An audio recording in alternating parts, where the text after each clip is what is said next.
സങ്കീർത്തനം 23. ദാവീദിന്റെ ഒരു സങ്കീർത്തനം. യഹോവ എന്റെ ഇടയനാകുന്നു, എനിക്ക് മുട്ടുണ്ടാകുകയില്ല. പച്ചയായ പുൽപ്പുറങ്ങളിൽ അവൻ എന്നെ കിടത്തുന്നു.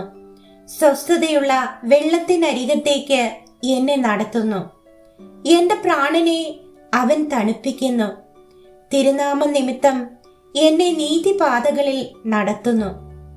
കൂരിരുൾ താഴ്വരയിൽ കൂടി നടന്നാലും ഞാൻ ഒരു അനർത്ഥവും ഭയപ്പെടുകയില്ല. നീ എന്നോട് കൂടെ ഇരിക്കുന്നുവല്ലോ.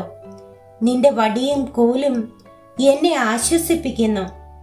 എന്റെ ശത്രുക്കൾ കാണുകെ നീ എനിക്ക് വിരുന്നൊരുക്കുന്നു. എന്റെ തലയെ എണ്ണ കൊണ്ട് അഭിഷേകം ചെയ്യുന്നു.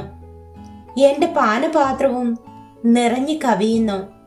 നന്മയും കരുണയും എന്റെ ആയുഷ്കാലമൊക്കെയും എന്നെ പിന്തുടരും.